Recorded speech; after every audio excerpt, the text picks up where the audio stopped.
What's going on, everybody? Today we have got a brand new tactic here, and it is a 3-4-3 that I believe is probably one of my most consistent tactics that I've tested so far this year in FM24. This tactic is slightly modeled after how Ruben Amorim plays at Sporting within the Portuguese league. The closest that I could possibly get it, because some of the ways that he has the players play, the roles don't really operate that way, so I had to kind of improvise on some of it.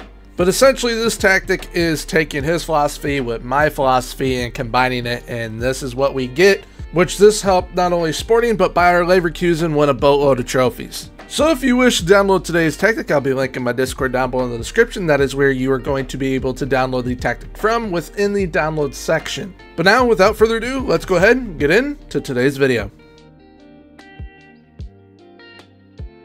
So, like I just previously mentioned, this is probably one of my most consistently tested tactics so far this year, and what I mean by that is every single time I was testing, they were basically winning a trophy or more. It was absolutely insane. Because as we can see in this test right here, Sporting ended up winning a treble. They won the league. They also won the version of the FA Cup in Portugal, along with the Carabao Cup version as well. Bayer Leverkusen also won the league within this test, getting a semi-final on the DFB Pokal. Then in this test, Sporting once again won the league, getting to 2 cup finals as well. Bayer Leverkusen once again winning the league, this time only losing 1 game, which was to Borussia Dortmund. They also got to the semi-final once again in the DFB Pokal. But what's funny about this season, where they only lost 1 game, Jonathan Tah randomly got bought by Barcelona, which I did not expect, and they still only lost 1 game. And then in 2 other tests, Sporting actually ended up getting to the Europa League final. They ended up winning the league along with their version of the Carabao Cup, but this time they got to the final and were runners up in the Europa League, whereas in the other they ended up doing a treble like they've already done before, but they won the Europa League instead of their version of the FA Cup, and they beat Arsenal in this Europa League final, which is very impressive, while also winning the league and their version of the Carabao Cup. But enough of how these clubs did in the competitions. How does it produce numbers wise for all the players overall? Well, starting with Sporting, this is one of the seasons where they ended up winning a treble. Victor Gyökeres had 42 goals playing up top. He was absolutely fantastic. Francisco Trincao, he had 23. Pedro Gonçalves with 20. Marcus Edwards with 17. Gonçalo Inácio with 12. There's a reason why he had double-digit goals, and that is because of the new set pieces I'm using, which there will be a video on that next week. And then Morten Hjemlund also chipped in with 10 goals as well. Now, assist-wise, there are a boatload of players with double-digit assists. You have Nuno Santos with 19. Trincao with 17.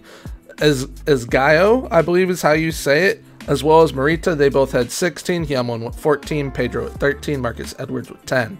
Now, when it comes to Bayer Leverkusen, this is the season that they only lost 1 game in. You have Victor Boniface with 26, Jonas Hoffmann with 17, Patrick Schick with 16, Florian Wirtz with 15, same with Alex Grimaldo. When it comes to assists, Grimaldo led the way with 26, so he had one hell of a season with this tactic. Frimpong with 16, Jonas Hoffmann with 15, and Wirtz with 11. I'm telling you right now, this tactic can help your players' goal and assist numbers just absolutely skyrocket. But now that we've gone over that, let's go ahead and go over the tactic over at Tactical Board. So this is how the tactic lines up. 3-4-3, kind of. It's asymmetric, but I'm calling it a 3-4-3, and it's absolutely fantastic. It's got an advanced forward up top, an advanced playmaker slightly behind to the left in that 10 role. Then you have an inside forward on the right wing. There are 2 wingbacks, a ball-winning midfielder, segundo volante, and a flat back 3 of ball-playing defenders with a sweep keeper. Now, the reason why I have it kind of set up asymmetric wise is because in Ruben Amorim's system, Pedro Gonçalves usually plays on the wing, and he is kind of like an advanced playmaker in the role that he is played in within that system. However, he likes to drift in a lot of the time. I could not get the winger to kind of really do what I wanted it to do, so I ended up just having him play it at the 10 spot, and it definitely operates more how I wanted it to look, which thankfully, and as you saw, it definitely contributed to Grimaldo's season as well as Nuno Santos. Both of them played this left wing back over here. It allows them to overlap quite well and look for passes and goal scoring opportunities pretty easily. And another thing that I love to exploit within this tactic is those late arriving runs, once again, from the Segundo Volante. The Segundo Volante is honestly might be the best role within the game right now. But in attack, how does this tactic line up? Because it is going to build up a little bit differently than you would expect.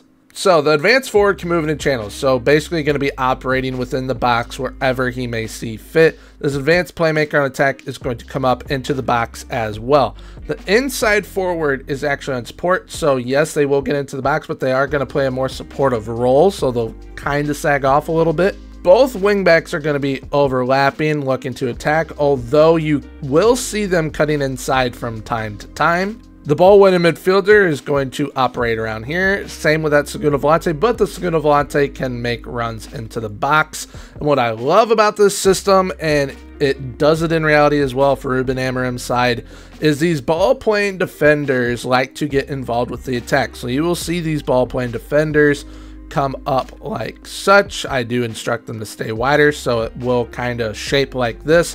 But these ball-playing defenders, like I said, they like to get involved with the attack. So you might see a ball-playing defender here and your ball-winning midfielder sag off, or even a ball-playing midfielder come in here and the Segundo Volante sag off, and it plays a little bit like this, because there will be times, especially in reality, where a player like Gonzalo Ignacio finds himself making a run into the box, or at least around the box, to try and find a pass to a player like Victor Gyökeres. But what I love about this tactic is the ability to get the ball into the box. There are countless different playmaking type roles within this system. I mean, you got the advanced playmaker, you have the Segundo Volante, you have ball playing defenders.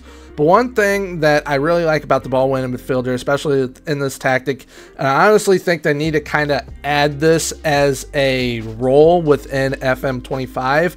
The ball winning midfielder acts like a ball playing ball winning midfielder, like a playmaking ball winning midfielder.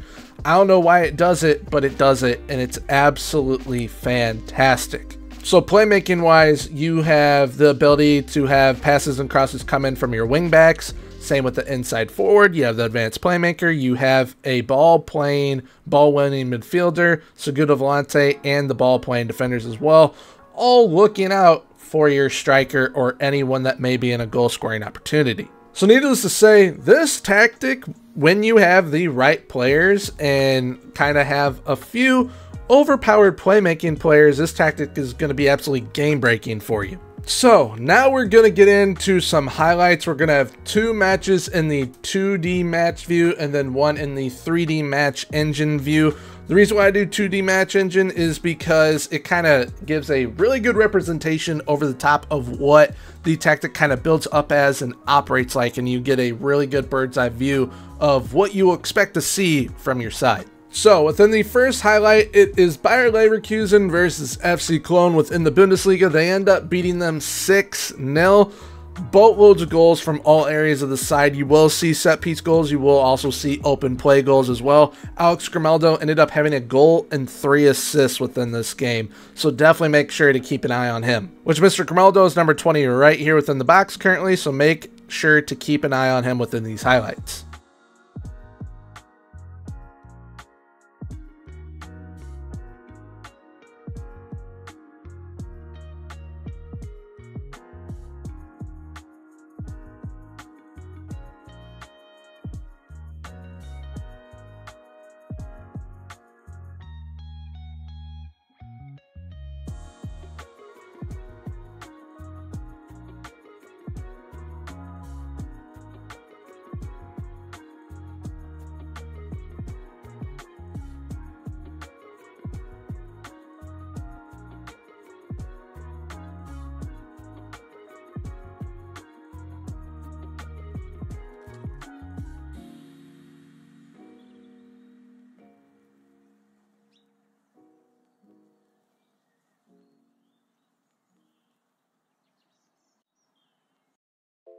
One word comes to mind when I'm watching these highlights with this tactic, and it probably came to your mind as well just then. Wow. This tactic looks really good. The wing play, the ball playing defenders as well. I mean, watching, I believe it's pronounced Hincapi or Hincapie, finding Grimaldo down that left wing was fantastic, which led to a goal by Victor Boniface. I mean, the tactic is just broken, basically. Now, the next match that we're going to be looking at is the Europa League final between Sporting and Arsenal. Sporting ended up beating them by a score of 3-1. Pretty sure I mentioned that earlier. Now, the first goal in that match was due to an own goal, which put Sporting up 1-0. Then they scored 2 more, and they were up 3-0 within 20 minutes on Arsenal. And there's one player that I'm going to want you to key on, especially within his highlight when he scores his goal. I believe it is the second goal that you will be seeing. It is Mr. Hidemasa Morita. He is the segundo volante, so he's the one making those late arriving runs. And Mr. Morita, he is number 5 over here on the right side of the pitch. Keep in mind that highlight that I want you to see will be the one after this that will highlight him.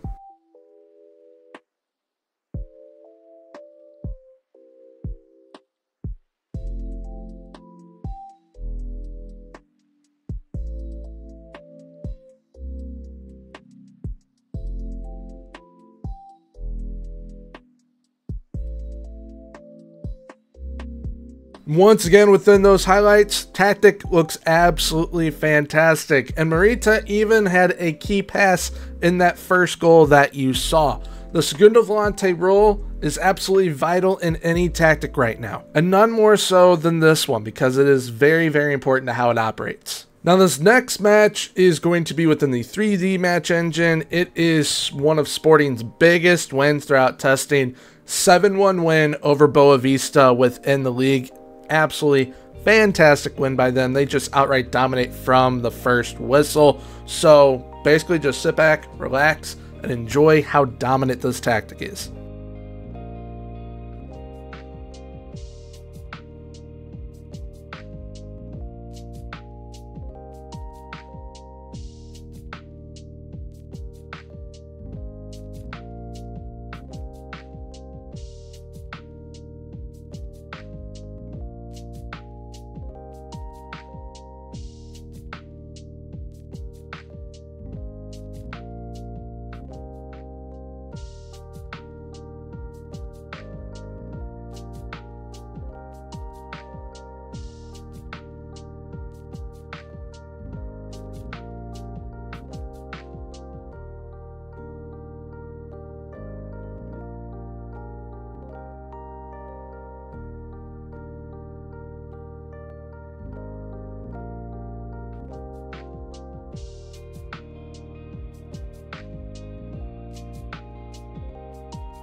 So there we have it for the highlights. That game definitely highlighted how good those forward runs from ball playing defenders can be, but also just how good this tactic is. But now let's go ahead and get into the tactic and what the player instructions are. So the file name that you're going to be looking for in the download section of the Discord is Gormy's 343 green arrow. We've got an advanced forward on attack up top, an advanced playmaker on attack slightly to the left in that 10 position, an inside forward on support on the right wing, 2 wingbacks on attack, a ball-winning midfielder on support, segundo volante on support, a flat back 3 ball-playing defenders on defend, and a sweep keeper on defend. The advanced forward on attack was left as is. The advanced playmaker on attack has crosses aimed at the far post, move into channels, and tackle harder. The inside forward on support has crosses aimed at center and tackle harder. Both wingbacks on attack have crossed more often, crosses aimed at center and tackle harder. The ball winning midfield on support is left as is. The segundo volante on support has move into channels and tackle harder. The outside ball playing defenders on defend have stay wider. The central ball playing defender on defend was left as is.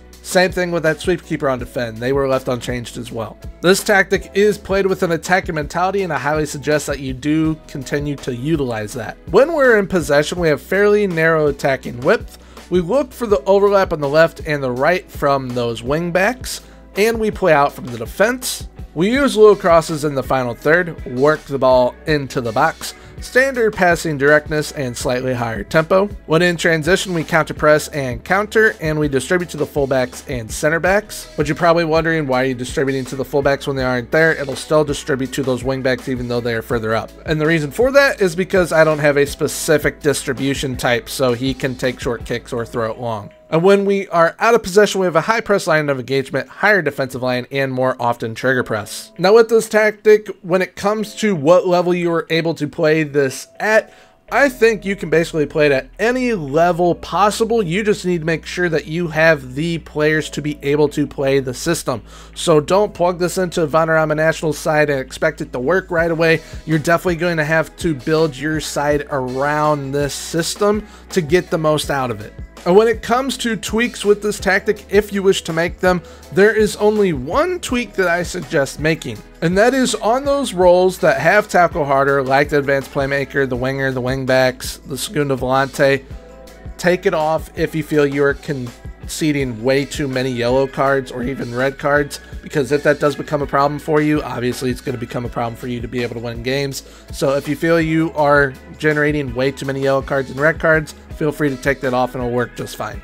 But there we have it for today's video. Hope you all did enjoy. If you wish to download this tactic, once again, I'll be linking my Discord down below in the description. That is where you are going to be able to download the tactic from within the download section of the Discord. And if you did enjoy today's video, please feel free to leave a like, comment, and subscribe. Subscribing is 100% free, so why not hit that sub button. Right now on screen, I'll be popping up my most recent tactic video, which is a 4-4-2 that is very, very good, especially for those underdog type sides. So definitely check it out. But until next time, everyone, have a good one.